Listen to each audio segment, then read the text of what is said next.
भैया जयराम जी की एक देर फिर से आपको स्वागत है खबर बुंदेली में। खबर बुंदेली मतलब बुंदेलखंडी में खबरों को अंदाज आपके लाने हाजिर है और आपके संगे हम हैं अंकुश शर्मा। और जो सब हो रहा है INH न्यूज के प्रयास हैं, तो चलो हो जाओ तैयार और देखो खबर बुंदेली।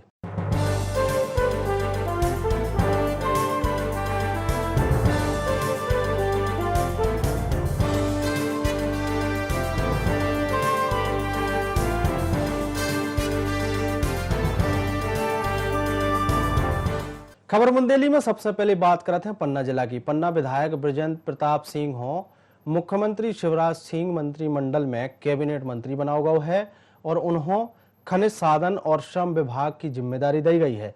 अब उन्हों ये बड़ी जिम्मेदारी मिलने के बाद पन्ना के लोगों की उम्मीदें जो है भी बढ़ गई हैं और उम्मीदें जाग उठी हैं कि पन्ना के पुराने दिन अब वापस लौट हैं और पन्ना फिर से समृद्ध हो पाए। लोगों को उम्मीद है कि पन्ना में बंद डरी हीरा की और पत्थरों की खदानें फिर से शुरू हो जाए हैं। पथरा खदानों से जुड़े कारोबारियों को कहबो है कि पन्ना से मलेशिया और अरब देशों में पथरा को निर्यात होता तो इसके संगे देश के कई बड़े शहरों में भी पन्ना के पथरा की मांग हती।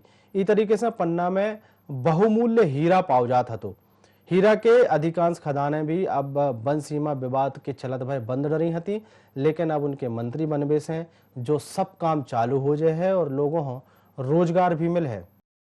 जो दो विभाग मिले हैं उनको खनिज और श्रम, ये दोनों पन्ना की वास्तुस्थिति और पन्ना के लोगों से जुड़े हुए विभाग है, क्योंकि पन्ना के लोगों का विकास केवल दो चीज़ों पर ही आश्रित है, एक हीरा और दूसरा पत्थर, और ये दोनों ही विभाग खनिज विभाग के अंतर्गत आते हैं। इसलिए उम्मीद करता हूँ कि माननीय मंत्री जी पन्ना के लोगों के हित के लिए इनसे संबंधित जो भी विवाद हैं उनको प्रमुखता के साथ निराकरण करा के पन्ना के लोगों के हित में योजनाएं शुरू करवाएंगे। सर्वप्रथम तो माननीय श्री बृजेंद्र सिंह जी को बधाई पन्ना के सभी लोगों की तरफ से। और चूँकि देखिए उनका पहले से भी पूर्वानुमान भी था और उन्होंने पहले बोला भी था कि डायमंड पार्क की स्थापना यहाँ पन्ना में वो कराएंगे, तो बड़ी उम्मीद है कि चूँकि खनिज उनके पास है तो आज जैसे मान के चलिए आप 500 से 700 जो हीरा कटिंग वाले वर्कर्स हैं जो सूरत और मुंबई में डले रहते हैं, यदि पन्ना में डायमंड पार्क बन जाता है मंत्री जी के प्रयासों से, और मुझे उम्मीद है पूरी कि वो ज़रूर इस मामले में इनिशिएटिव लेंगे और ज़रूर पार्क बनवाएंगे, जिससे हर मतलब जो पन्ना का आदमी बाहर जाके इस तरीके के काम करता है पन्ना में रहेंगे, पन्ना में लोगों को काम मिलेगा और यहाँ के लोगों की स्किल डेवलप होगी। दमोह जिला में प्राइवेट स्कूल संचालकों से परेशान होकर अभिभावकों ने कलेक्ट्रेट में प्रदर्शन करके निजी स्कूलों के प्रबंधन पे कार्रवाई करने की मांग करी है। आपको बता दें कि कोरोना संकट के चलत भय स्कूलों बंद कर दो गौ और स्कूलों में ऑनलाइन पढ़ाई कराई जा रही है।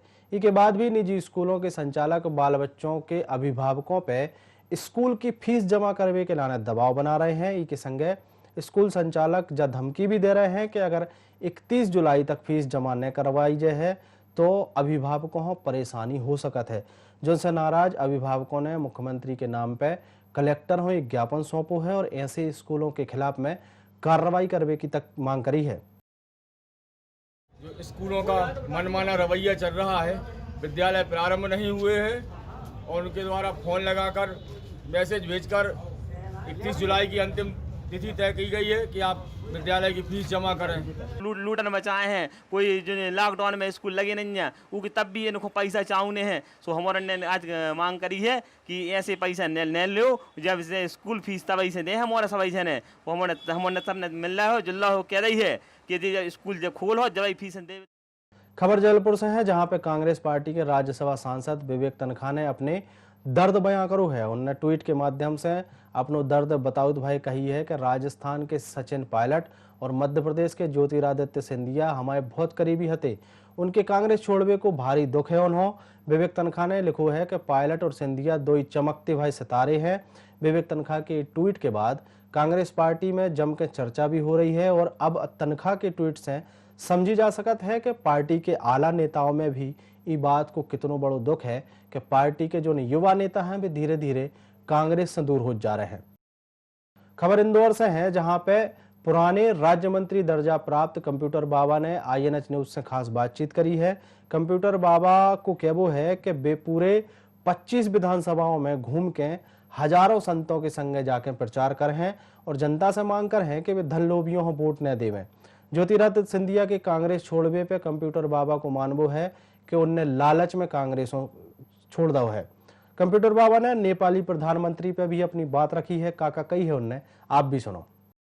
इस वक्त हमारे साथ हैं कमलनाथ सरकार में राज्य मंत्री का दर्जा प्राप्त करने वाले नदीन्यास के संत कंप्यूटर बाबा। कंप्यूटर बाबा हमेशा से राजनीति को लेकर काफी मुखर रहे हैं। कंप्यूटर बाबा ने कई सामाजिक मुद्दों को उठाया है। पिछले कुछ समय से पॉलिटिकल इश्यूज पे कंप्यूटर बाबा बहुत शांत, बहुत मौन नजर आते हैं। क्या बात है बाबा, इस बार आप बिल्कुल चुप हैं? लोग पार्टियां छोड़ के जा रहे हैं, कहीं की सरकार बदली जा रही है, आप बिल्कुल शांत हैं, क्या बात है? चुप रहने के लिए कहा गया है? नहीं, ऐसा नहीं है। लोकतंत्र की जो हत्या हो रही है उस पर जरूर संत समाज अपनी बात को रखेगा, पर गर्म लोहे पे हथौड़ा मारने से ज्यादा अच्छा रहेगा बजाय पहले से चिल्लाने। आने दीजिए, चुनाव आएगा, जनता के बीच में संत समाज जाएगा और बताएगा कि जिन्होंने पैसे लेकर के और अपने विधायकी ही बेच दी, इससे देश प्रदेश का और देश का क्या हाल होगा आने वाले समय में। केवल पैसे से ही सब कुछ नहीं हो सकता, इसलिए पूरे संत समाज हर विधानसभा में जाएगा, अपनी बात को रखेगा कि जो गद्दार हैं, जिन्होंने लोकतंत्र की हत्या की है, ऐसे को वोट ना दें। यह हम आप लोग अपनी बात को रखेंगे। जैसा सिंधिया जी कह रहे हैं कि धर्म अधर्म की लड़ाई, बिल्कुल सही है, धर्म अधर्म की लड़ाई है। सिंधिया जी, आप भी अधर्म की तरफ गए हो, आपने भी केवल पैसे के कारण वहां भगे हो, इसलिए आपको भी अब सामने आना पड़ेगा और जो आपने दल बदल किया है, जो गद्दारी की है, वो आपको पेश होना पड़ेगा और जनता आपको सबक सिखाएगी। आपने आज एक पुतला जलाया है नेपाल के प्रधानमंत्री का और उसके साथ में आपने आह्वान किया है कि जो भारत में नेपाली आप उनको खदेड़ेंगे। ये तो वो छोटे लोग जो कई पीढ़ियों से हिंदुस्तान से जिनका आना था, इनकी क्या गलती? इसके बजाय क्या आप ये नहीं कहेंगे कि जो आपके साधु संत यहाँ से नेपाल जाते हैं वो नेपाल का टूरिज्म को रोक दें, वहां जाना बंद कर दें? नहीं, अब वो तो हमारे साधु संत जब बैठेंगे तब चर्चा करेंगे, पर फिर भी यदि नेपाल का प्रधानमंत्री गलत तरीके से बोलता है तो फिर संत समाज तो खदेड़ेगा। संत समाज तो नेपालियों को नहीं रहने देगा, इनको सबक सिखाएगा और फिर तभी तो नेपाली लोग उन प्रधानमंत्री के बारे में बोलेंगे। इसीलिए अच्छा है प्रधानमंत्री माफी मांग ले, पैर पड़ ले साधु संतों के, तो हम लोग क्षमा कर देंगे और दोबारा कभी ऐसा ना बोले, इस बात का भी ध्यान रहे। हम पूरा संत समाज इकट्ठे होकर के, लॉकडाउन महामारी चल रही उसको देखते हुए हम लोग अभी शांत हैं। आने वाले समय में लाखों संत रामलीला मैदान में इकट्ठे होंगे, नेपाल का विरोध करेंगे और जितने भारत में नेपाली सबको खदेड़ के भगाएंगे। धन्यवाद। तो ये थे कंप्यूटर बाबा, जिनका कहना था कि राजनीति में वो 25 के 25 उन विधानसभा सीटों पे जाएंगे जहां पे उपचुनाव होना है। साथ ही उन्होंने सिंधिया पे आरोप लगाया और ये भी कहा कि देश से कोरोना खत्म होने के साथ में रामलीला मैदान में एक बड़ा संत समाज आयोजन करेगा और नेपाली भाइयों को इस देश से निकालने की कोशिश करेगा या प्रयास करेगा। कैमरा पर्सन केशव के साथ महेश मिश्रा, NH24x7 इंदौर। खजुराहो में भारतीय पुरातत्व सर्वेक्षण विभाग के एक शहरी इलाके यानी रहायशी इलाके परिसर में मानवताओं शर्मसार कर देने वाली तस्वीरें सामने आई हैं। आपको बता दें कि कॉलोनी परिसर में कुछ मजदूरों से काम कराओ जा रहा तो जहां पे एक मजदूर बेहोश होकर गिर गया और जो मजदूर जब गिरो तो 2 घंटा तक उतई बेहोशी की हालत में डरो रहो। जब संगी साथियों ने वो देखो तो कर्मियों ने डायल 100 पे फोन करो और उनकी मदद से खजुराहो स्वास्थ्य केंद्र ले जाके उन्हें भर्ती कराओ है। बेहोश भाई मजदूरों के साथियों ने ASI अधिकारी बताई है कि उनसे अधिकारी जो है वे जबरन नाली साफ करावे को काम करत हैं। मजदूरों को कहबो है कि काम के दौरान अधिकारी पानी पीवे तक की छुट्टी नहीं देते हैं। ग्वालियर में कोरोना के बढ़त भय संक्रमण हो देखत भय जिला प्रशासन ने मंगलवार की शाम 7 बजे से 1 हफ्ता के लाने कर्फ्यू के संगे संगे पूरा लॉकडाउन लागू कर दो है। ये कर्फ्यू हो देखत भय बुधवार सवेरे से ही जिला प्रशासन और पुलिस की टीम ने चौक चौराहों पे गली मोहल्लों में सर्चिंग अभियान चलाओ और लोगों से घरों से बाहर न निकल पे की अपील करी है और उन्होंने कार्रवाई की नसीहत भी दी है। हालांकि जिला प्रशासन की सख्ती के चलत भाई शहर में लॉकडाउन को पालन जो है वो करो गो है, लेकिन दोपहरिया के बाद शहर में कर्फ्यू जैसे हालात दिखाने नहीं है।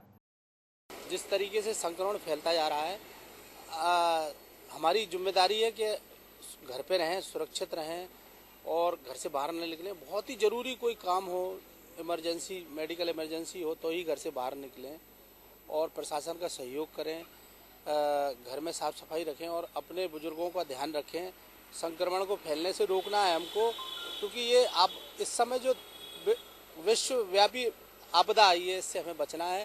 ग्वालियर में कल शाम से संपूर्ण लॉकडाउन की स्थिति निर्मित हो गई है और कर्फ्यू लगा दिया। जिला प्रशासन ने बाकायदा इसको कर्फ्यू के रूप में लॉकडाउन की घोषणा की है। 7 दिन का यह लॉकडाउन 21 जुलाई तक रात के 12 बजे तक रहेगा।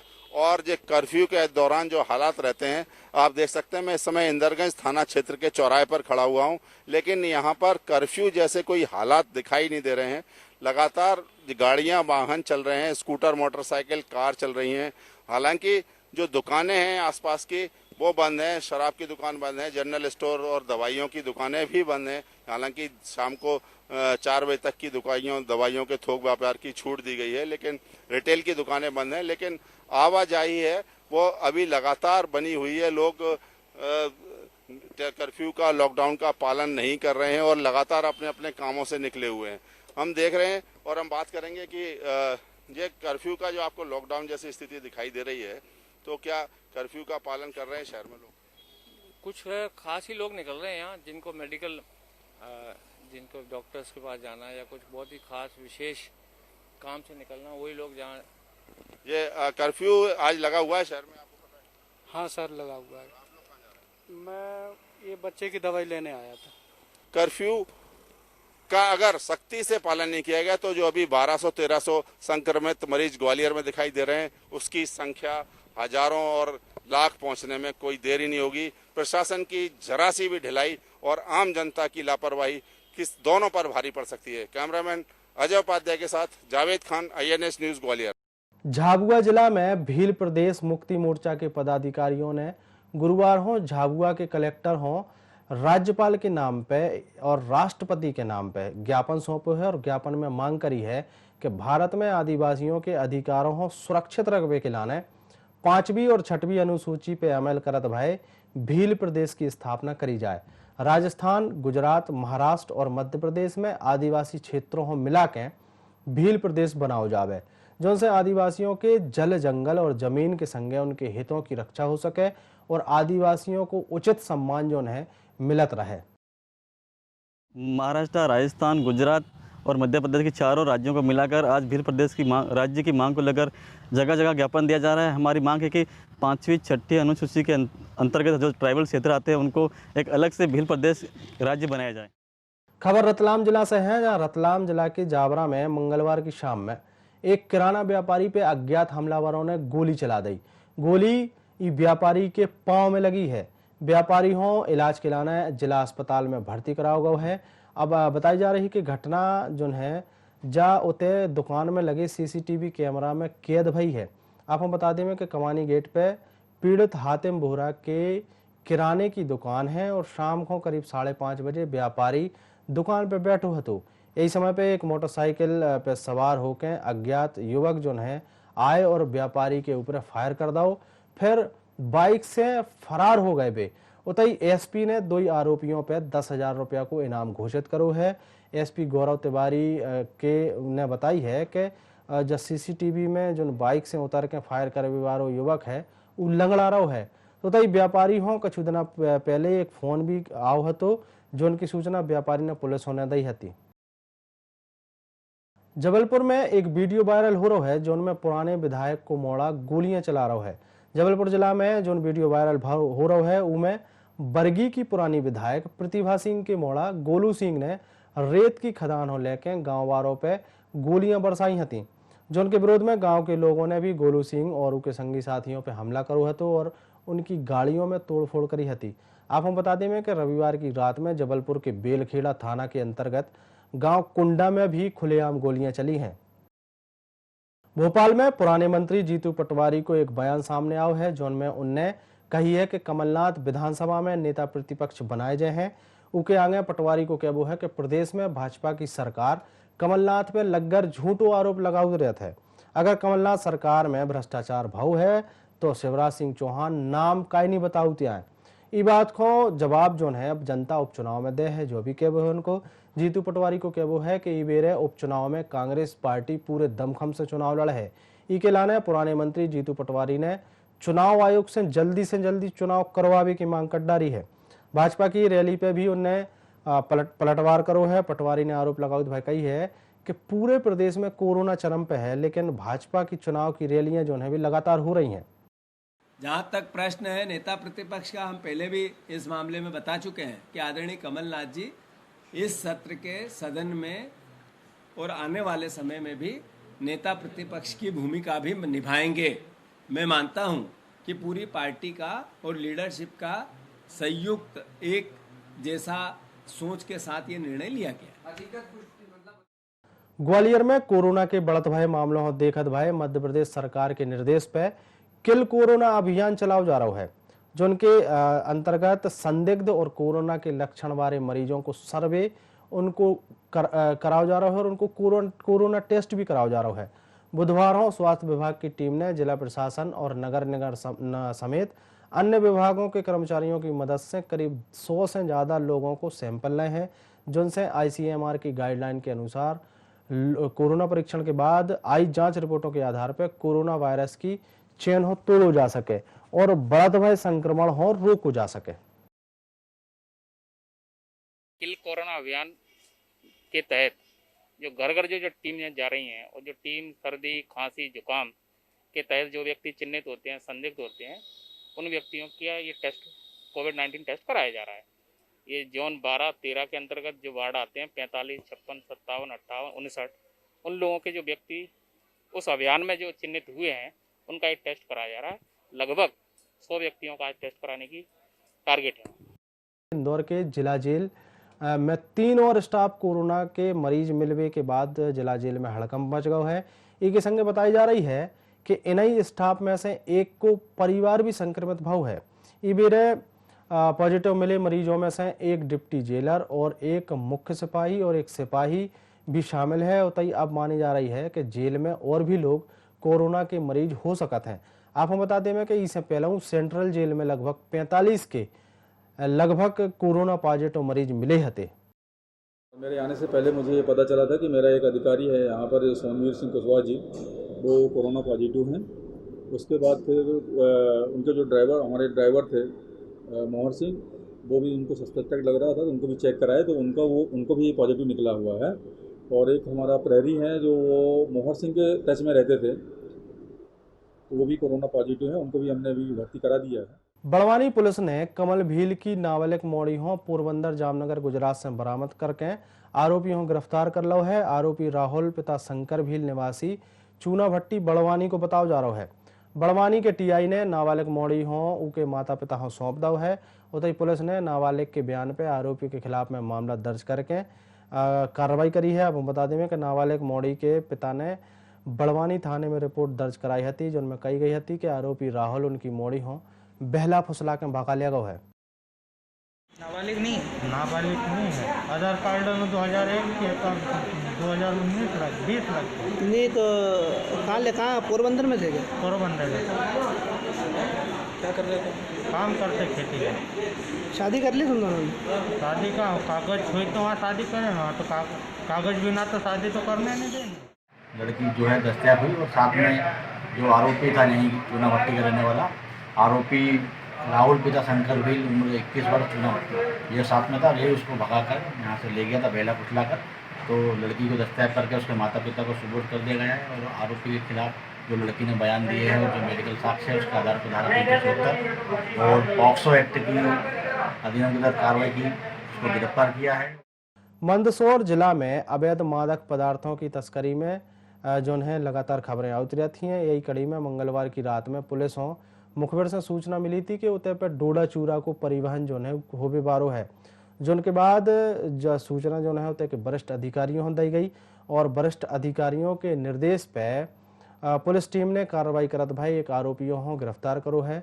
जो उनसे 55,000 रुपया को 55 किलो डोडा चूरा जब्त करो है और आरोपी से और बाकी पूछताछ जो है वह भी करी जा रही है। शहडोल पुलिस ने नशीली दवाइयों को अवैध कारोबार करने वालों के खिलाफ में कार्रवाई करी है।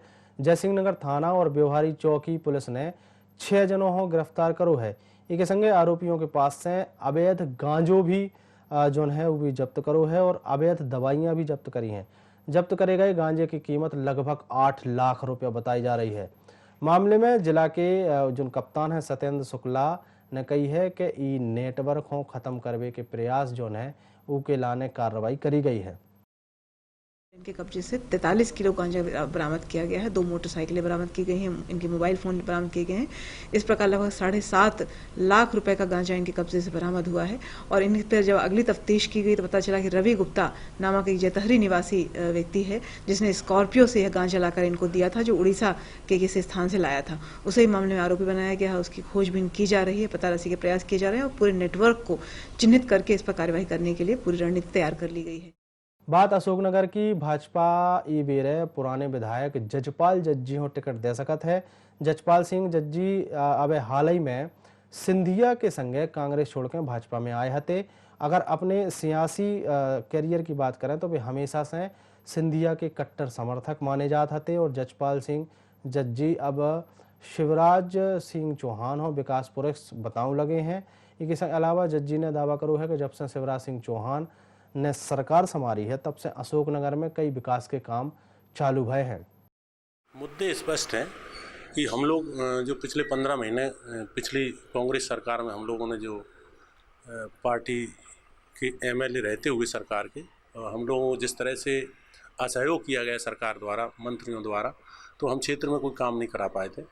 तो अब जब से पिछले 3 महीने से शिवराज सिंह जी सरकार बनी है और कोरोना जब से लॉकडाउन के बाद जैसे ही काम शुरू हुए हैं तो माननीय शिवराज सिंह जी से हमने उन्हीं मुद्दों को लेके हमारे क्षेत्र की समस्याओं को लेके जिनके लिए हम 15 माह से पिछली सरकार से लड़ रहे थे, निवेदन कर रहे थे हर स्तर पे, मुख्यमंत्री जी से, मंत्री जी से या अन्य सभी स्तर पे, लेकिन हम लोगों को सफलता नहीं मिल पा रही थी।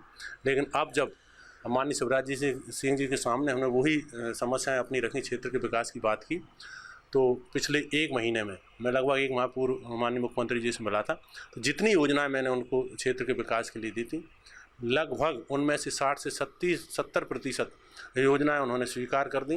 कई क्षेत्र की कई अनेकों सड़कें, सिंचाई के लिए कई छोटे तालाब और शिक्षा के क्षेत्र में स्कूल, मेरे यहाँ कन्या विद्यालय की बड़ी बिल्डिंग एक स्वीकृत अशोकनगर में कर दी, एक साड़ोरा में कर दी। अशोकनगर को स्मार्ट सिटी बनाने का उन्होंने मुझे पूरा भरोसा दिया है।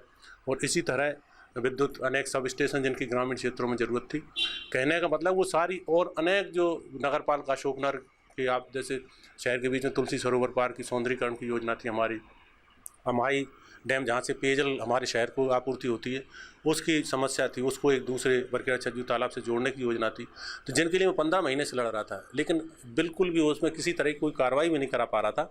और पिछले 1 महीने पहले जब मैंने मुख्यमंत्री को सौंपी थी उनमें से लगभग 60 से 70% ये सारी योजनाएं स्वीकृत हो गई और स्वीकृत ही नहीं, उनका फंड भी संबंधित संस्थाओं में आ गया है। शाजापुर के काला पीपल इलाके में बढ़त भय कोरोना के संक्रमित मरीजों की संख्या देखत भय प्रशासन ने 15 से 19 जुलाई तक टोटल लॉकडाउन करने को निर्णय लो है। इससे पहले तहसील कार्यालय में जनप्रतिनिधियों और व्यापारियों की बैठक आयोजित करी गई थी, जिनमें टोटल लॉकडाउन लगाए जावे पर चर्चा भई थी, जिनमें निर्णय लगो है कि 15 से 19 जुलाई तक 5 दिन को पूरा लॉकडाउन करो जे है। तहसीलदार ने बताई है कि कोरोना के चलत भय 5 दिनों के टोटल लॉकडाउन में केवल और केवल जरूरी सेवाएं चालू रहे और नियमों को पालन न करने वालों पर जुर्माने की कार्रवाई भी करी है। जो कोरोना वायरस फैल रहा है हमारे क्षेत्र में भी आ चुका है, इसी को दृष्टिगत रखते हुए व्यापारियों की बैठक बुलवाई है अभी, और उसमें व्यापारियों से भी हमने सलाह ली है और उनसे भी विचार लिए हैं कि हमको एक बार पुनः पूर्ण लॉकडाउन की ओर बढ़ना पड़ेगा। तो इसी के तहत हमने अभी जो प्रारंभिक तौर पर तय किया है कि जो हमारे बुधवार से लगा करके रविवार तक 5 दिन के लिए हम लॉकडाउन करेंगे। अशोकनगर पहुंचे पुराने मुख्यमंत्री दिग्विजय सिंह ने जो है कई कार्यक्रमों में भी शामिल भए हैं और पत्रकारों से चर्चा करत भए। उनने सचिन पायलट पर निशानों भी साधो है। उनने कही है कि राजनीति में आजकल के युवा जो है वे सब्र नहीं रखते आए।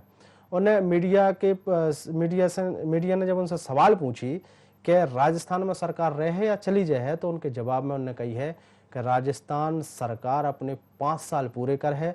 आपको बता दें में कि दिग्विजय सिंह ने ज्योतिरादित्य सिंधिया को नाम तो नहीं लाओ, लेकिन उनने इशारों में कही है कि जो नौजवानों हों पार्टी ने सब कछु दो, बे नौजवान आजकल पार्टी छोड़त भाई दिखा रहे हैं। ज्योतिरादित्य सिंधिया और सचिन पायलट के माता पिता के बारे में भी उन्होंने बातचीत करी है और उन्होंने कही है कि उनको योगदान कांग्रेस पार्टी के लाने और देश के लाने बहुत अच्छो रहो है, लेकिन अब उनके जो युवा हैं उनके लाने भी पार्टी ने बहुत कछु दो है। बहुत कम उम्र में उन्होंने जिताओ है, बड़ो नेता बनाओ है, लेकिन उसके बाद भी वे उन पार्टियों से हाथ मिलाऊ लगे हैं जो उन पार्टियों से भी चुनाव हारे हैं। दुश्मन पार्टी उन्होंने बताई है और जो बयान उन्होंने देत भाई दो ही युवा नेताओं पे जम के निशानो साधो है।